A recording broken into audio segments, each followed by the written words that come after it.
ನಮಸ್ಕಾರ ರಿವ್ಯೂ ಚಾನಲ್ಗೆ ಸ್ವಾಗತ. ನಾನು ಸೌಖ್ಯ ಗಾಂವ್ಕರ್. ಸಿದ್ದರಾಮಯ್ಯ ಮತ್ತು ಕಾಂಗ್ರೆಸ್ ಸರ್ಕಾರಕ್ಕೆ ಸಿಬಿಐ ಶಾಕ್ ಫಿಕ್ಸ್.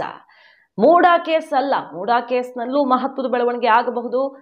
ಮುಕ್ತವಾಗಿ ಸಿಬಿಐ ಎಂಟ್ರಿ ಆಗೋದಕ್ಕೆ ಅವಕಾಶ ಕೊಡದಂತೆ ಅಧಿಸೂಚನೆ ವಾಪಸ್ ತಗೊಂಡು ಕೇಂದ್ರ ಸರ್ಕಾರಕ್ಕೆ ಸೆಡ್ಡು ಹೊಡೆದ ಬೆನ್ನಲ್ಲೇ ಈಗ ಅತ್ಯಂತ ಮಹತ್ವದ ಸುದ್ದಿಯೊಂದು ಗಮನ ಸೆಳೀತಾ ಇದೆ. ಮುಖ್ಯಮಂತ್ರಿಗಳಿಗೆ ಸಂಕಷ್ಟ ಕಟ್ಟಿಟ್ಟ ಬುತ್ತಿಯ ಸಿಬಿಐ ಮೂಲಕವೇ ಮೂಡಾ ಕೇಸ್ನಲ್ಲಿ ಜಡ್ಜ್ಮೆಂಟ್ ಕೊಟ್ಟಂತ ನಾಗಪ್ರಸನ್ನ ಪೀಠದಿಂದಲೇ ಮತ್ತೊಂದು ಆಘಾತಕಾರಿ ತೀರ್ಪು ಹೊರಬರಲಿಕ್ಕಿದೆಯಾ ಅನ್ನುವ ಕುತೂಹಲ ಈಗ ಮನೆ ಮಾಡಿದೆ. ಏನದು ಬೆಳವಣಿಗೆ? ಹಾಗಾದ್ರೆ ಮಾಹಿತಿ ಮುಂದೆ ಇಡ್ತಾ ಇದೀವಿ. ಮಿಸ್ ಮಾಡಿದ್ರೆ ನಮ್ಮ ಚಾನಲ್ನ ಸಬ್ಸ್ಕ್ರೈಬ್ ಮಾಡಿ, ನಿಮ್ಮ ಅಭಿಪ್ರಾಯ ಕಮೆಂಟ್ ಮಾಡಿ ತಿಳಿಸಿ. ವೀಕ್ಷಕರೇ, ನಿನ್ನೆ ಕ್ಯಾಬಿನೆಟ್ ಅಲ್ಲಾದ ನಿರ್ಧಾರ ಈಗ ಸಿಕ್ಕಾಪಟ್ಟೆ ಚರ್ಚೆಗೆ ಗ್ರಾಸವಾಗಿದೆ.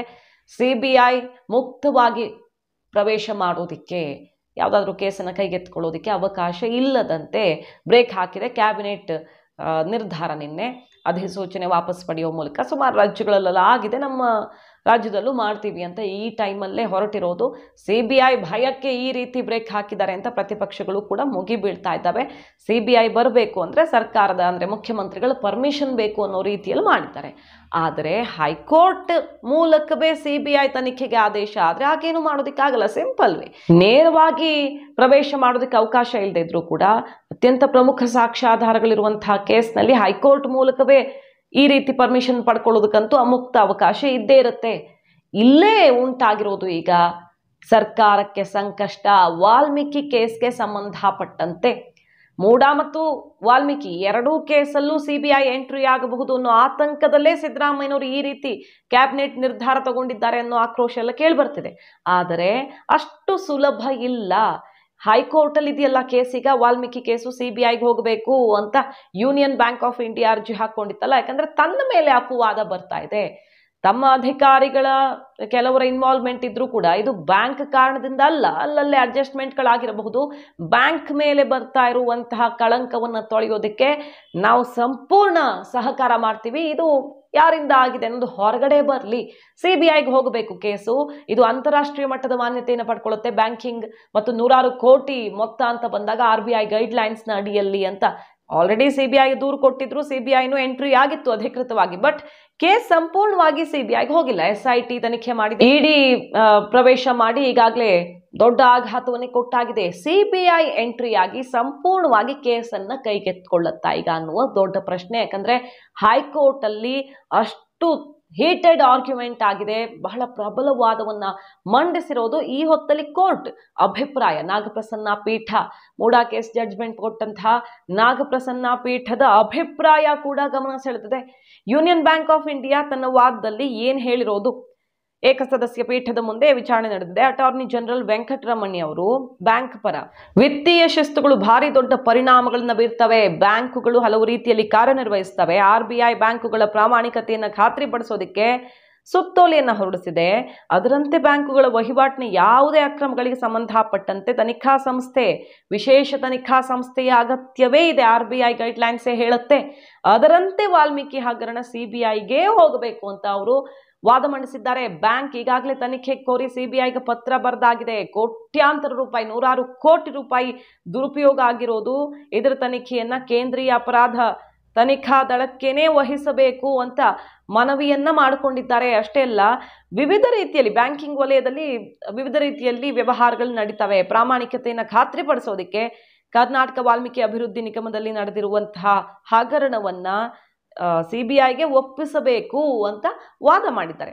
ಈ ಟೈಮಲ್ಲಿ ಏನಂತ ಪ್ರತಿವಾದ ಕೇಳಿಬಂತು ಅಂದ್ರೆ, ಸರ್ಕಾರದ ಕಡೆಯಿಂದ ಹಿರಿಯ ನ್ಯಾಯವಾದಿ BV ಆಚಾರ್ಯ ಅವರು, ಮೂಡಾ ಕೇಸಲ್ಲಿ ಇದೇ BV ಆಚಾರ್ಯ ಅವರು ರಾಜೀನಾಮೆ ಕೊಡ್ಲಿ ಸಿದ್ದರಾಮಯ್ಯನವರು, ನೈತಿಕ ಹೊಣೆ ಹೊತ್ತು ಕಾನೂನಲ್ಲಿ ಕೊಡ್ಲೇಬೇಕು ಅಂತ ಇಲ್ಲದೆ ಇದ್ರು, ಅವ್ರ ಅಂಡರ್ ಇರುವ ಲೋಕಾಯುಕ್ತದಲ್ಲಿ ತನಿಖೆ ಆಗಬೇಕು ಅಂದ್ರೆ ನೈತಿಕವಾಗಿ ಅವರು ಹೊಣೆ ಹೊತ್ತು ರಾಜೀನಾಮೆ ಕೊಡಬೇಕು ಅಂತ ಹೇಳಿದ್ದಾರೆ. ಬಟ್ ವಾಲ್ಮೀಕಿ ಕೇಸಲ್ಲಿ ಅವರು ಲಾಯರ್ ಆಗಿ ವಾದಿಸ್ತಾ ಇದ್ದಾರಲ್ಲ, BV ಆಚಾರ್ಯ ಅವರು ಹೇಳಿರೋದು, ಅರ್ಜಿ ಸಿಂಧುತ್ವದ ಬಗ್ಗೆ ಪ್ರಾಥಮಿಕ ಪ್ರಶ್ನೆ ಒಂದಿದೆ, ಇದು ರಾಜ್ಯ ಮತ್ತು ಕೇಂದ್ರ ಸರ್ಕಾರದ ನಡುವಿನ ವ್ಯಾಜ್ಯ ಅಂತ ತಮ್ಮ ವಾದವನ್ನು ಮಂಡಿಸ್ತಾರೆ. ವಾಲ್ಮೀಕಿ ಕೇಸಲ್ಲಿ ಇದು ರಾಜ್ಯ ಮತ್ತು ಕೇಂದ್ರ ಸರ್ಕಾರದ ನಡುವಿನ ವ್ಯಾಜ್ಯ ಅಂತ.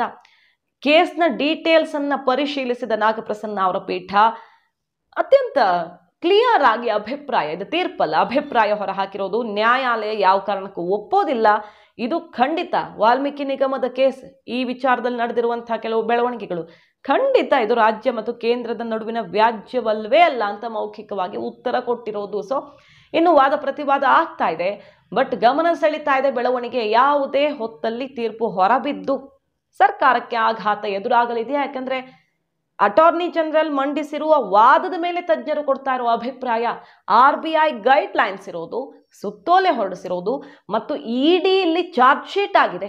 ಮೂಡಾ ಕೇಸಲ್ಲಾದ್ರೆ ತನಿಖೆ ವರದಿ ಏನೂ ಇಲ್ಲ, ಆದರೂ ಕೂಡ ಇಲ್ಲಿ ದೂರು ಕೊಟ್ಟಿರೋ ರೀತಿ ಸರಿ ಇದೆ ಅನ್ನೋದನ್ನ ಮನ್ನಿಸಿ ರಾಜ್ಯಪಾಲರ ಅನುಮತಿ ಸರಿ ಇದೆ ಅಂತ ಎತ್ತಿ ಹಿಡಿತು ಕೋರ್ಟ್. ವಾಲ್ಮೀಕಿ ಕೇಸು ಬೇರೆಯದೇ ರೀತಿಯದ್ದು. ಇಲ್ಲಿ ಇಡಿ ಎಂಟ್ರಿ ಕೊಟ್ಟು ಚಾರ್ಜ್ ಶೀಟ್ ಆಗಿದೆ, SIT ಚಾರ್ಜ್ ಶೀಟಲ್ಲೂ ಲೋಪಗಳಾಗಿವೆ, ಅಧಿಕಾರಿಗಳು ತಪ್ಪು ಮಾಡಿದ್ದಾರೆ ಅಂತ ಹಾಕಿದ್ದಾರೆ. ಇಡಿ ಚಾರ್ಜ್ ಶೀಟಲ್ಲಂತೂ ನೇರವಾಗಿ ಕಿಂಗ್ ಪಿನ್ನೇ ಮಿನಿಸ್ಟರ್ ಆಗಿದ್ದ ನಾಗೇಂದ್ರ, ಎಲೆಕ್ಷನ್ಗೆ ಇದು ಬಳಕೆ ಆಗಿದೆ ಅಂತ ಒಂದಿಷ್ಟು ಪೂರಕ ಸಾಕ್ಷ್ಯಾಧಾರಗಳನ್ನಿಟ್ಟು ಚಾರ್ಜ್ ಶೀಟ್ ಮಾಡಿದ್ದಾರೆ. ಹೀಗಿರುವಾಗ ಕೋರ್ಟು ಇದನ್ನು CBIಗೆ ಒಪ್ಪಿಸಬೇಕು, ರಾಜ್ಯ ಸರ್ಕಾರದ ಅಧೀನದಲ್ಲಿರುವಂತಹ ತನಿಖಾ ಸಂಸ್ಥೆ ಮಾಡೋದಕ್ಕೆ ಸಾಧ್ಯವೇ ಇಲ್ಲ ಅನ್ನುವಂಥ ಕಠಿಣ ವಾದವನ್ನು ಮಂಡಿಸಿದ್ದಾರೆ. ಇದು ಖಂಡಿತ ಕೇಂದ್ರ ರಾಜ್ಯದ ನಡುವಿನ ವ್ಯಾಜ್ಯ ಅಂತ ಪರಿಗಣಿಸಕ್ಕಾಗಲ್ಲ ಅಂತಾನೂ ಕೋರ್ಟ್ ಹೇಳಿಬಿಟ್ಟಿರೋದ್ರಿಂದ CBI ಎಂಟ್ರಿ ಪಕ್ಕಾ ಆಗತ್ತಾ ತೀರ್ಪು ಯೂನಿಯನ್ ಬ್ಯಾಂಕ್ ಆಫ್ ಇಂಡಿಯಾ ಪರವಾಗಿ ಬಂದರೆ ಸರ್ಕಾರಕ್ಕೆ ಸಂಕಷ್ಟ ಕಟ್ಟಿಟ್ಟ ಬುತ್ತಿ. ಇಲ್ಲಿ ಬಳ್ಳಾರಿಗೆ ಹೋಗಿದೆ, ಬೆಂಗಳೂರಿಗೆ ಹೋಗಿದೆ, ಹೊರ ರಾಜ್ಯಕ್ಕೆ ದುಡ್ಡು ಹೋಗಿದೆ, ವೋಚರ್ಗಳ ಖರೀದಿಗೆ, ಮದ್ಯ ಖರೀದಿಗೆ ಹೋಗಿದೆ ದುಡ್ಡು, ಎಲೆಕ್ಷನ್ಗೆ ಬಳಕೆ ಆಗಿದೆ ಅಂತ ಇಡಿ ಹೇಳ್ತಾ ಇದೆ.